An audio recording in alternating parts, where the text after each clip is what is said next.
Hi guys எல்லாருக்கும் வணக்கம். So welcome to my channel. என்ன பார்க்க போறோம் அப்படின்னு வந்துட்டு ஆகா தமிழ்ல ப்ரீமியர் செய்யப்பட்ட பிரேம்ஜி சார் நடிச்சிருந்த வல்லமை அப்படிங்கிற படத்தை வரை பண்ண போறோம்.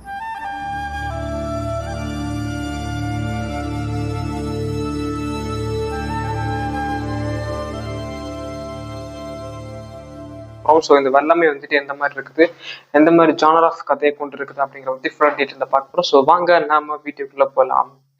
This is mass Raskin review. Let's go for that video.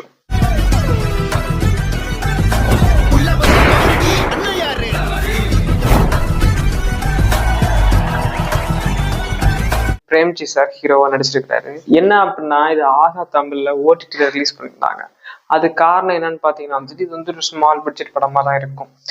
இல்ல அப்படின்னா வந்துட்டும் லைக் இந்த படத்தோட கதை அண்ட் அதோட அதோட அது அது போற இதெல்லாம் வந்துட்டு பார்க்கும்போது வந்துட்டு ஓடிடிக்கான ஃபிலிம் அப்படின்னு நல்லா தெரியுது.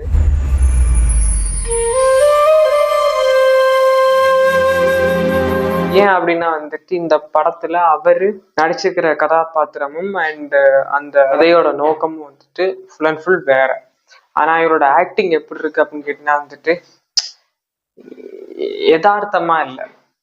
கேரக்டர் நடிக்கிறாங்க, ஒரு கேரக்டர் கொடுக்குறாங்க, அந்த கேரக்டர் நடிக்கிறாங்க, அந்த மாதிரிதான் இருந்துச்சு. தவிர அந்த கேரக்டருக்கு வந்துட்டு மனசார உள்ள அவர் இல்லை, நார்மலா தான் இருந்த மாதிரி இருந்துச்சு. எனக்கு இந்த படம் பார்க்கும்போது அப்படிதான் இருந்துச்சு. என்ன பொண்ணு மேல அவ்வளவு பாசமா?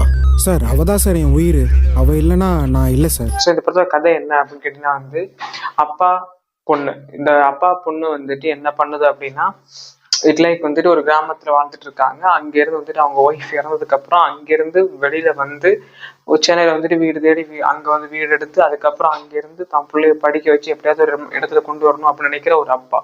அப்படிப்பட்ட ஒரு கேரக்டர் இருக்கிற அப்பா வந்துட்டு திடீர்னு பார்த்தா அந்த பொண்ணுக்கு வந்துட்டு ஒரு செக்ஷுவல் ஹராஸ்மெண்ட் நடக்குது. ஸோ அதுக்கான அதை எப்படி ஃபேஸ் பண்ணாங்க, அதை எப்படி கண்டுபிடிச்சாங்க அப்படிங்கிறதுக்கான ஒரு கதை தான் இது.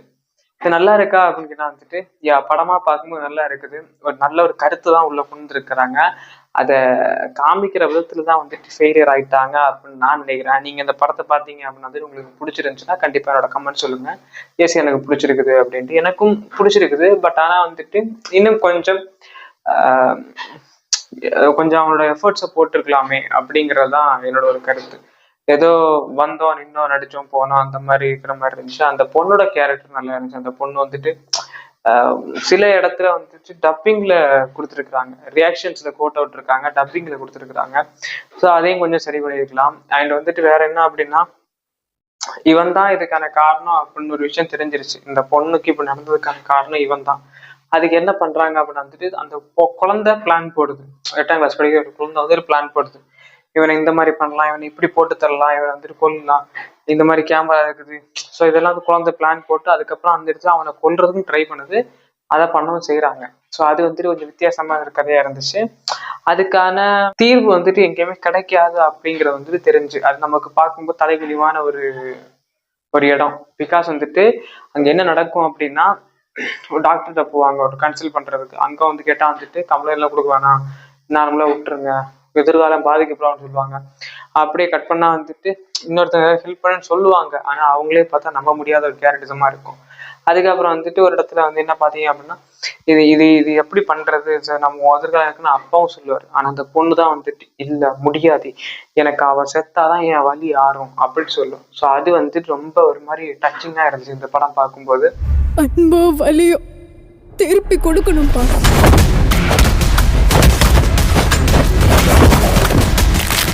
அண்ட் ஒரு 1.5 மணி நேரம். ஸோ ஓரளவுக்கு என்டர்டெயின் பண்ணிச்சு. அண்ட் நிறைய இடத்துல ஷார்ட் ஃபிலிம் எடுத்த மாதிரி இருந்துச்சு. நிறைய இடத்துல வந்துட்டு இந்த ஷார்ட் ஃபிலிம்ஸ்க்கான ஷார்ட்ஸ் எல்லாம் பார்த்த மாதிரி இருந்துச்சு. நிக்கிறது, நடக்கிறது, போறது, வர்றது, போஸ்ட் ஓட்டுறது, இதெல்லாம் அதை வந்துட்டு இன்னும் கொஞ்சம் நல்லா எடுத்துருக்கலாம். அண்ட் வந்துட்டு எனக்கு தெரிஞ்சு என்ன அப்படின்னா ஒவ்வொரு சீனையும் வந்துட்டு திரும்ப உட்காந்து ஆராய்ச்சி ஒரு பெட்டரா எடுத்துன்னா இந்த படம் நல்லா வந்துருக்குமே தவிர மொக்கையா வந்திருக்காது. பட் இந்த படம் மொக்கையான்னு கேட்டா கிடையாது. அது வந்துட்டு ஸ்பீடப்பா இல்லை, ஏதோ ஸ்லோவா போற மாதிரி இருந்துச்சு. அது கொஞ்சம் ஸ்பீடப்பா இருந்ததுன்னா நல்லா இருந்திருக்கும். ஒரு அழுகிற சீனா இருக்கட்டும், எமோஷனலா இருக்கட்டும், அண்ட் வந்துட்டு கோவமான மூமெண்டா இருக்கட்டும், ஃபைட்டிங்கா இருக்கட்டும், அண்ட் வந்துட்டு கேரிங்கா இருக்கட்டும், அப்பா பொண்ணு பாசமா இருக்கட்டும், எல்லாமே வந்துட்டு இன்னும் கொஞ்சம் இம்பார்ட்டன்ஸ் கொடுத்து பண்ணியிருக்கலாம். ஒரு சீன் பண்றாங்க அப்படின்னா வந்துட்டு நார்மலா இருந்த மாதிரி இருந்துச்சு. இட்ஸ் லைக் வந்துட்டு இங்க வந்துட்டு அழணும் அப்படின்னா ஒரு பொண்ணுக்கு தன்னோட குழந்தைக்கு இப்ப நடந்திருக்கு அப்படின்னு தெரியும் போது வந்துட்டு அந்த இடத்துல ஒரு அப்பா எந்த மாதிரி ரியாக்ட் பண்ணணும், அது வந்துட்டு ரியாக்ஷன் இல்லாம வந்துட்டு அது உள்ள வரணும், உள்ள இருந்து வரணும். ஆனா அங்க இருக்கிறவர் வந்துட்டு அது உள்ள இருந்து வராது. அதுக்காக உட்காந்து 2 வாட்டி அழுவாரு, 3 வாட்டி அழுவாரு, அவ்வளவுதான். அது அழுறதை விட அதுக்கான பெட்டர் ஆப்ஷனை தேடி போடுறான்னு நல்லது. பட் ஆனா அதுக்கான ஆப்ஷன் தேடி போகும் மாட்டாது. அதுக்கப்புறம் அந்த பொண்ணு தான் ஐடியா கொடுக்கும். ஸோ அதெல்லாம் வந்து இன்னும் கொஞ்சம் எழுதியிருக்கலாம்னு நினைக்கிறேன். கொஞ்சம் இன்னும் நல்லா எழுதியிருக்கலாம் அந்த கதை, அந்த கேரக்டரோட தன்மை, இதெல்லாம் நல்லா எழுதியிருக்கலாம், நல்லா பண்ணிருக்கலாம். அப்படிங்கிறது வந்துட்டு எனக்கு பண்ணலாம், இருக்கலாம், நல்லா இருக்கலாம், பண்ணலாம் அப்படிங்கிறதான் எனக்கு தோணிட்டே இருக்குது.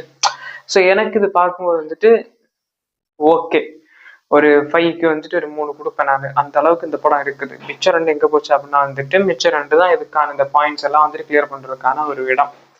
ஸோ இந்த படத்தை பிரேம்ஜி அவரை நம்பி எடுத்திருக்கிறாங்க. அப்ப அந்த பிரேம்ஜி சார் வந்துட்டு அதுக்கு ஏத்த மாதிரி தன்னோட ஆக்டிங்கை கொடுத்துருக்கணும். அதுதான் இங்க பிரச்சனை. அந்த அதுக்கேற்ற ஆக்டிங் வந்துட்டு தலைவர் கொடுக்க மறந்துட்டாரு. அந்த ஆக்டிங் வந்துட்டு கம்மியா இருக்குது. ஸோ இன்னும் வந்துட்டு எக்ஸ்பிரஷன்ஸ் நிறைய வேணும். நிறைய எமோஷன்ஸ் வந்துட்டு இன்னும் நிறைய முகத்துல கேரி பண்ணாதான் வந்து நல்லா இருக்கும். அது ஆடியன்ஸ் பாக்குறதுக்கும் எமோஷனலா டச் ஆகும். இங்க ஒரு விஷயம் நடந்திருக்குது, அது எமோஷனலா டச்சே ஆகல. அந்த குழந்தைய பார்க்கும்போது மட்டும்தான் வந்துட்டு ஒரு மாதிரி நமக்கே வந்துட்டு ஒரு ஆடியன்ஸுக்கு நமக்கே வந்துட்டு ஒரு மாதிரி கில்ட்டா ஃபீல் ஆகுது. அவங்க அப்பா பார்க்கும்போது வந்துட்டு பாவம் அந்த மனுஷன் உழைக்க தெரியாதவனா இருக்கான், அந்த மாதிரிதான் நமக்கு தோணும்.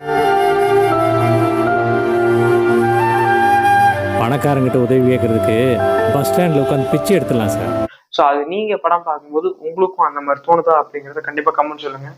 இல்ல இந்த படத்தை இதை விட பெட்டரா எடுக்க முடியாது அப்படின்னு சொல்றவங்கள யாரா இருந்தாலும் கண்டிப்பா கமெண்ட் சொல்லுங்க. உங்களுக்கு இந்த படத்தை பத்தி என்னெல்லாம் பாயிண்ட் தோணுது அப்படிங்கிறத கண்டிப்பா கமெண்ட் சொல்லுங்க. இப்போ நான் வெயிட் பண்றேன் உங்களோட கமெண்ட்ஸுக்காக. அண்ட் இந்த படம் எங்க இருக்கு அப்படின்னு வந்துட்டு ஆஹா தமிழ் அப்படிங்கிற OTT பிளாட்ஃபார்ம்ல அவைலபிளா இருக்குது. அது சப்ஸ்கிரிப்ஷன் வந்துட்டு கொஞ்சம் கம்மியான பிரைஸ் தான்.